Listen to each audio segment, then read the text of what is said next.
Halo Sobat Bujangs, balik lagi di Kongko Bujangs. Tema kita hari ini adalah peran keluarga dalam proses pemulihan orang dengan skizofrenia. Oh ya, buat Sobat Bujang jangan lupa di subscribe, like, dan share. Jangan lupa komen juga dan tonton sampai habis.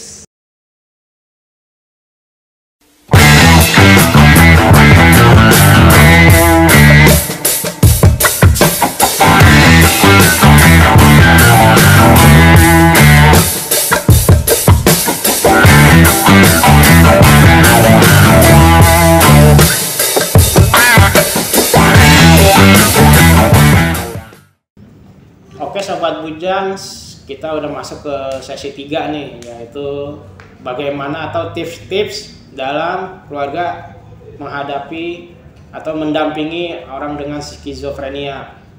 Oke, gimana nih para Bujang nih, para Bujangs, keluarganya tips-tips buat keluarga apa nih gitu? Ya mungkin dari gue dulu deh. Biasanya nih kalau ada anggota keluarga yang mengalami skizofrenia, ya pertama biasanya muncul rasa bersalah nih. Misalnya dalam soal pola asuh gitu ya. Ya kayak bokap gue nih, gue tahu banget gitu. Dia sebenarnya punya rasa bersalah gitu. Karena gue anak sulung nih, anak pertama. Tuntutannya dia terhadap diri gue besar banget gitu. Mungkin juga apa yang dulu dia nggak pernah bisa capai, dia harapkan tercapainya sama gue gitu. Akhirnya gue gangguan juga, ya dia pasti ada rasa bersalah gitu. Seperti itu. Cuma ya gue bersyukurnya bokap gue, walaupun dia pasti ada rasa bersalah, tapi dia tetap mengambil tanggung jawab gitu loh. Nggak kayak nyalain nyokap, dia tetap terima gitu loh maksud gue. Terus dan dia juga terus berperan sampai gue pulih gitu. Ada kan misalnya keluarga akhirnya, ya makanya nggak heran lah kalau datang edukasi ke sini kebanyakan ibu-ibu gitu kan. Bener gak sih? Iya. Ya kan? Mana bapak-bapaknya gitu loh, ya kan? Pas tangan. Ya, gue rasa mungkin karena ego atau apa, akhirnya nggak ya gitu. Terus kemudian yang kedua, menurut gue juga nih, buat para keluarga ekspektasi sama ODS itu juga mungkin Yang terlalu tinggi juga ya, gitu. Misalnya baru minum obat 3 bulan 4 bulan udah disuruh kerja gitu, kan nggak mungkin kan? Iya. Mending lu kerja kalau disuruh udah jangan lanjutin obatnya. Nah, repot bener gitu. Nah, pokoknya ya harus gini loh, masalahnya gini, yang harus berubah itu adalah keluarga sih kalau Keluarganya, berubah, bukan ya kan? ODS-nya aja. Bukan ODS-nya yang dituntut berubah gitu. Karena ODS-nya kan lagi dalam keadaan sakit namanya juga ya kan. Jadi keluarga yang harus berubah ya. Berubahnya gimana ya? Mungkin lebih peduli, lebih empati kali ya bro ya. Iya. Terus lebih maklumnya banyak lah gitu ya, walaupun di awal-awal misalnya maklumnya banyak, lebih didukung, disupport, ya disayang lah, menurut gue sih gitu. Ya, kalau gue sih 3 nih ya, boleh ya. Yang terakhir kalau menurut gue nih, tips yang terakhir buat keluarga, ada pemimpin lah di dalam keluarga itu yang berani ngambil tanggung jawab apapun yang terjadi, gue akan berkorban pokoknya sampai pulih. Itu yang dari gue sih Kak, berdasarkan pengalaman keluarga gue. Waktu gue beres, nah ini gue mau sharing sedikit. Waktu gue beres meja kerja bokap gue yang sekarang jadi meja gue nemuin satu amplop dan di dalamnya ada tulisan tangan bokap gue bilang, saya selalu ada buat keluarga saya. Waduh, gue itu langsung nangis gue. Terharu ya. Itu luar biasa banget sih. Wah, cakep banget ya. Sharingan dari kaki gini ya. Wah, hebat. Kalau gue juga begitu sih. Pertama-tama memang tips buat gue, ya gue sharing dulu nih. Gue waktu itu emak gue emang dibilang apa? Wah, nih manjain anak nih, gini. Dibilang keluarga besar gue gitu kan. Ada keluarga gue pokoknya bilang gitu, keluarga besar gue. Dan juga Patrick nih di overprotective. Iya sih emang ada dikit protektif. Bahkan dulu semenjak ada nenek gue yang paling sering dimarahin emang yang terdekat ya memang ya gua ya, memang sering dimarahin ya gua gitu waktu itu.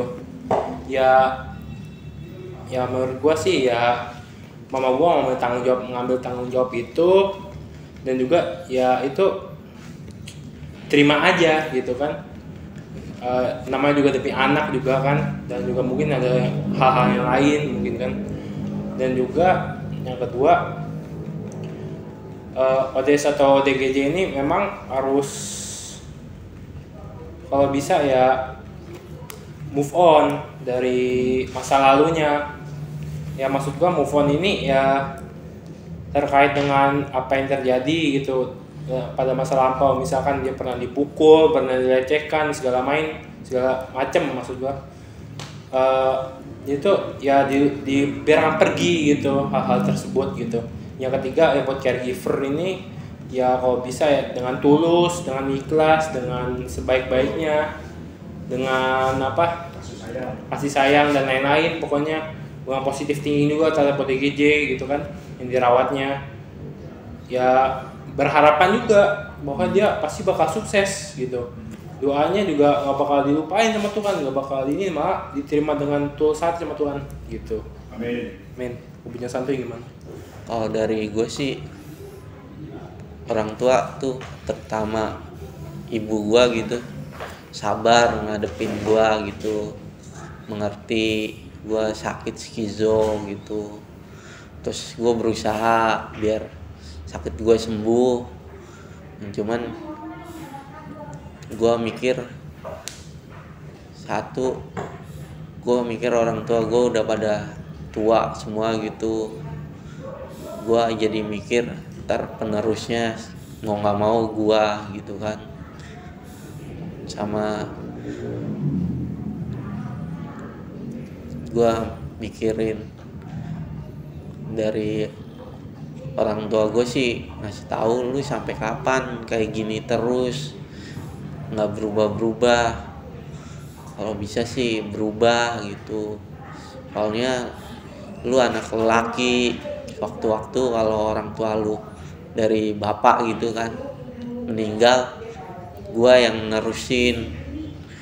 Gue coba berusaha gitu yang gue bisa. Mungkin karena gue anak bungsu gitu, jarang disuruh-suruh gitu ya.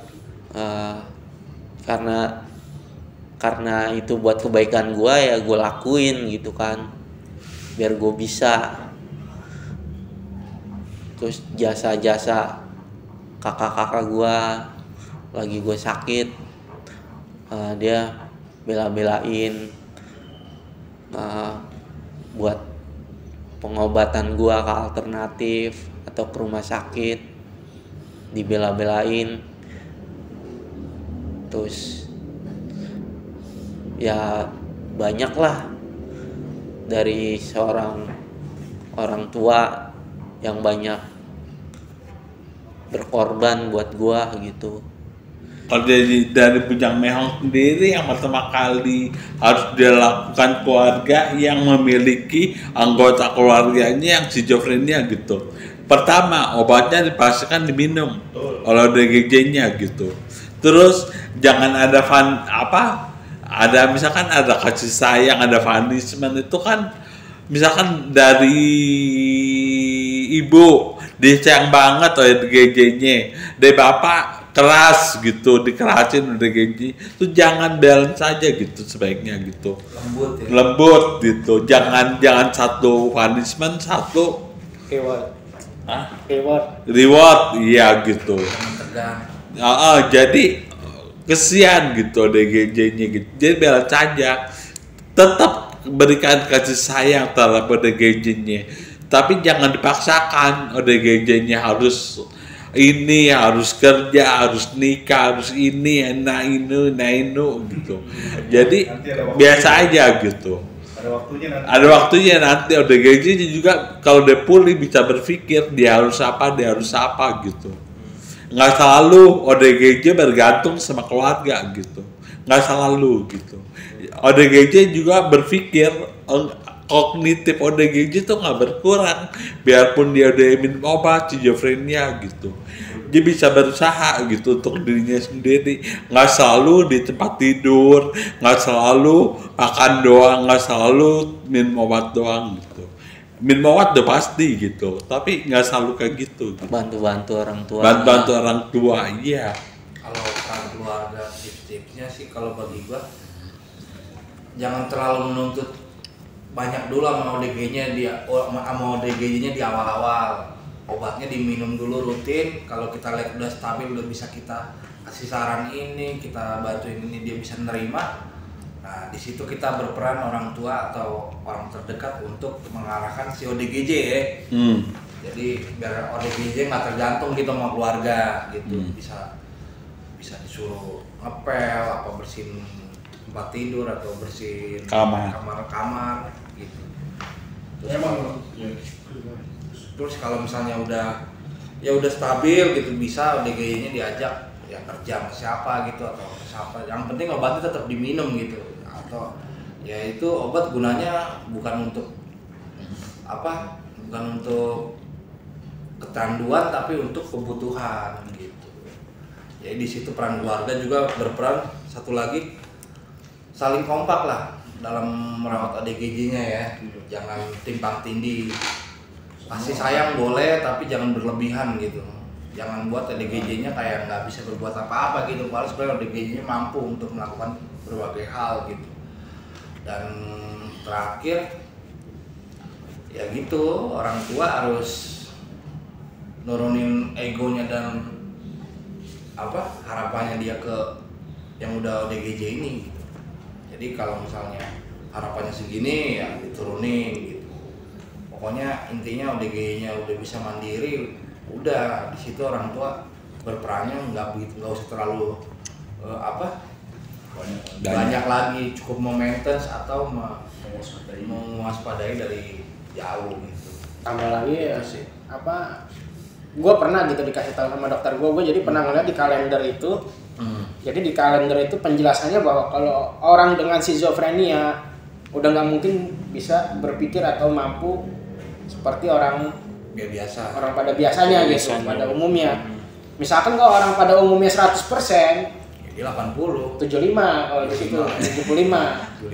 75. Beda dikit, Bo. naik goceng ya. Naik goceng. 75 gitu.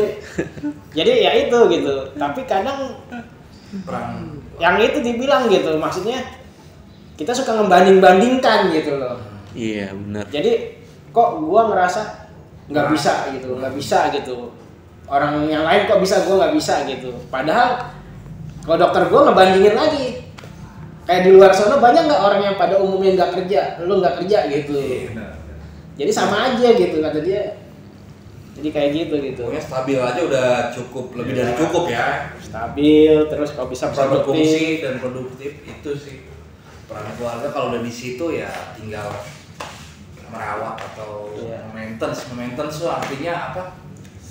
Apa sih maintenance itu? Artinya merawat, maintenance, menjaga. mengatur, ilmu motivasi juga merawat gitu. Motivator ilmunya juga belum tentu bisa diterapi. Iya. Bayangin aja baru 3 bulan minum obat, ayo kamu bisa. Yang jadi masalah lagi ini ya. Kamu bisa ini ya membangkitkan dirimu sendiri. Iya. Bukan membangkit. Lu bisa menyembuhkan diri lu sendiri. Lu doang yang bisa menyembuhkan. Semua kembali pada diri sendiri. Iya. Kayak gitu kan ke orang awam kan. Orang biasa juga belum tentu bisa. Orang lain gitu. Lama dibilang lu punya tangan punya kaki. Karena orang biasa aja kalau belum tentu bisa. Perlu dimotivasi kan. Iya. Tujuannya gitu. Kalau ODGJ nggak bisa lah. Besok lagi ya. Iya. Ya kalau terakhir kalau menurut gue sih, tapi kita harus keluarga tetap harus memiliki harapan. Iya. Kalau gua ya kalau pasti sembuh lah, pulih lah. Kalau gua nih dari gua ya tips-tipsnya. Jadi gua ada 2 tips. Yang pertama itu jadi jangan kaget dan harus bisa mengatur waktu gitu. Karena apa? Mendampingi orang dengan schizofrenia itu seperti kita lari maraton. nggak ada habisnya nggak ada habisnya dari sampai kita selesai. dia semenjak kena sampai dia meninggal gitu, atau keluarganya dia caregivernya duluan gitu, itu nggak akan selesai gitu. Jadi apa namanya, marah berputar rodanya terus gitu aja. terus menerus gitu loh, seperti itu gitu. Jadi ibaratnya kalau kita udah kena schizophrenia itu seperti bayi yang baru lahir lagi, jadi merangkak lagi, diajarin lagi merangkak, diajarin lagi berjalan, berdiri, bicara, seperti itu Jadi gitu. nyokap gue bilang gitu, tuh nih kayak gue kayak ngerawat anak bayi lagi. Bener loh, nyokap gue ngomong gitu sama bokap gue. Kayak gitu. Yang kedua, kayaknya penting ya kalau gue bilang, soalnya gue pernah dapet gitu ilmunya gitu, terapi keluarga.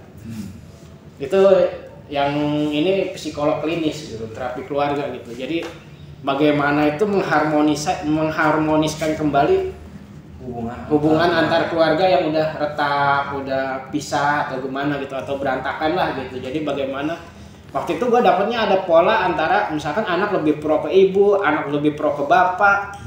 Jadi kalau yang sehatnya nggak milih salah satu, dua-duanya berjalan gitu, antara bapak dan ibu tuh berjalan seimbang gitu.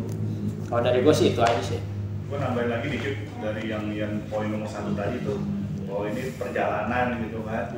Dan perjalanannya pasti nggak selalu mulus ya. Iya. Gitu kan, bukan kayak kalau gue kan suka matematika tuh kayak kurva garisnya lurus gitu loh, dari bawah ke atas gitu linear. Nah kayak gitu. Kadang kita jatuh bangun juga kan. Iya. Ya ada kekambuhan ya kan. Kadang mungkin kita mesti ya kelihatannya nggak ada perbaikan kondisi, kok dia udah minum obat ya. Tapi itu semua harus kita lalui ya. Iya. Gitu kan. Dan yang penting fokusnya ada tujuan akhirnya supaya pulih mandiri ya kan, gitu aja sih kayak gitu. Oke, terima kasih untuk hari ini. Terakhir kita salam sehat jiwa dulu dong. Ya. Salam sehat jiwa.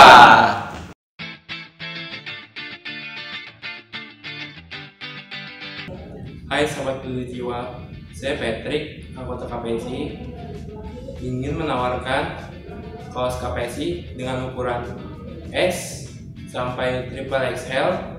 Kalian yang ingin memesan kaos KPSI ini bisa melalui Tokopedia di Galeri KPSI dan bisa menghubungi kontak saya yakni 0877 8564 1902. Ya, kaosnya yakni seperti ini.